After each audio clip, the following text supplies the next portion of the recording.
So now if it hadn't blown up at 3 o'clock, then all of those high school students would have died. But because God made sure that it blew up at 3 a.m., no life was lost. But she said that the fire department wouldn't come and put it out. She said that all of the white folks had chairs and soda water, and they were partying, watching it burn. Okay? So, now we're talking about 60-something, 50-something. You know, I don't know. I have to ask her what the time was. I think it was 60-something. And so, if they didn't want us to get an education to the point where they burn up the school, okay, in hopes of killing them, that's just how they didn't want it, okay? So, how are we supposed to make our way if the system is made for us not to succeed, okay? But by the grace of God, we did succeed. Some of us lived and some of us didn't, okay? And those who didn't paved the way for those of us who did, okay?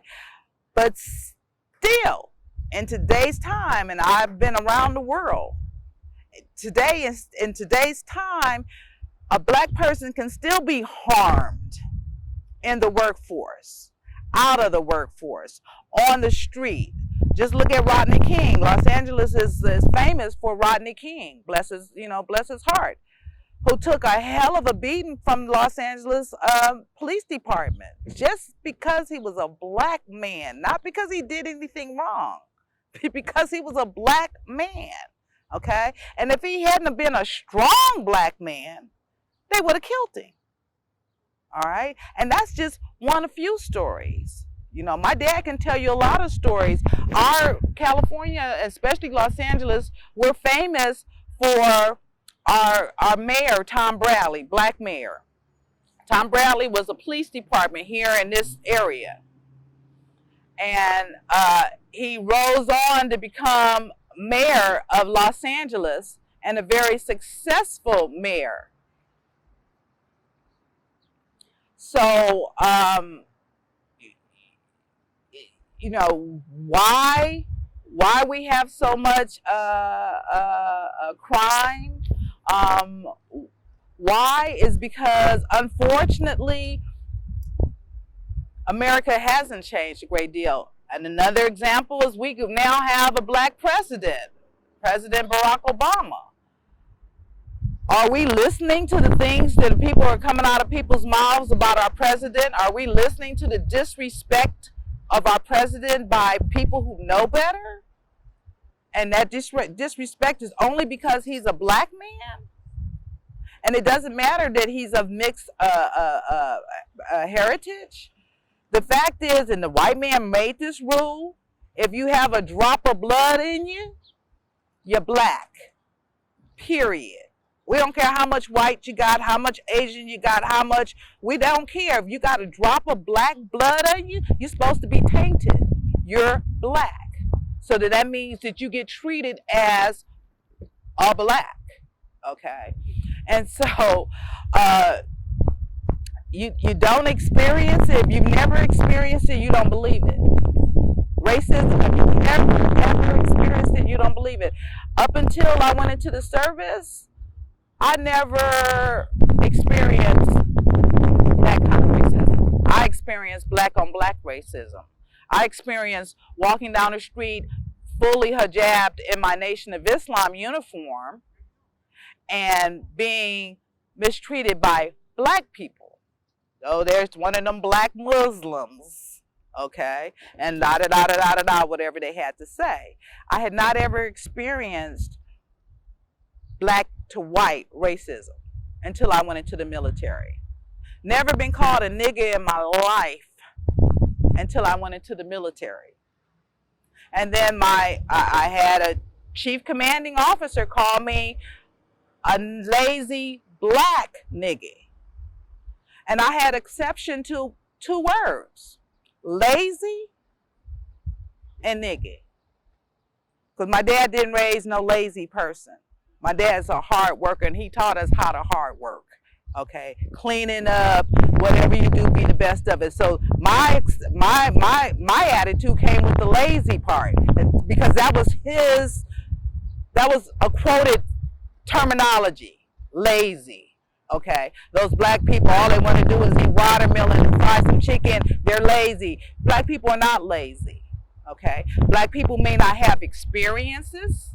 You know, you have black folks who raised on low incomes, and their mama was on low income. You know, on welfare. They're on welfare. They don't know nothing else. They really know nothing else. Okay, and so the ignorance that you see, and is not always ignorance because I just want to be ignorant. It's ignorance because I just don't know any better. Never been no place. Okay, never been. One time my youngest brother, Likwame, he's deceased now, but he took one of his friends from, this is the east side of Los Angeles, and he took him to the west side of Los Angeles. And his friend went into a panic because his friend had never left this area before. He thought he was in another state. He was just on the west side of Los Angeles. And he was in a panic, didn't even know how to get back home. Okay, I'm talking, my brother was an athlete, so this was the whole football team. And he took him to the west side, okay? And as I said, they were in full-blown panic because they had never left this side of Los Angeles. Okay? Not leave Los Angeles, not leave California, never left the east side of Los Angeles. This is known as South Central Los Angeles. Had never left South Central Los Angeles. Didn't know how to get back home from Crenshaw, okay, which is 15 minutes away from here, back here in a full panic. So that's what that is. If your family, if that's your family's experience, you know, some of them didn't get an education. Like my dad was robbed of an education. You know, my dad, when he was kidnapped and kept in the hospital, it wasn't because he was ill. He just had pneumonia. But my dad has a very interesting blood, and so that's why he was used as a guinea pig. Okay, but my dad didn't get a chance to finish high school, but he raised his family. He made sure that his family went to college. And my father's a very educated person because he educates himself. If you want to talk about religion, you want to ask some of those questions that I did about Christianity and Baptist and the Church of Christ and the differences, ask my dad. You know, he's 87. You know, some things he's forgotten. But theology, he knows because he's read and he's educated himself. But so when people talk about the gangs and the this and the that, the gangs was a form of brotherhood and sisterhood. Okay, I got your back, you got my back. Okay, that has gone into a little stupidity of killing one another a little bit.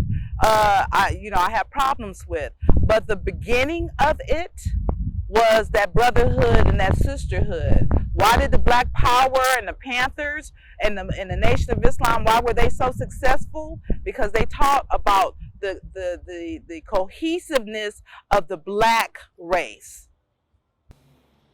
If you've ever seen him in his younger days, he was charismatic. He was vibrant. Okay, and so I would say the same thing that people see in Farrakhan, because Farrakhan has based himself very much based on Malcolm, first and foremost.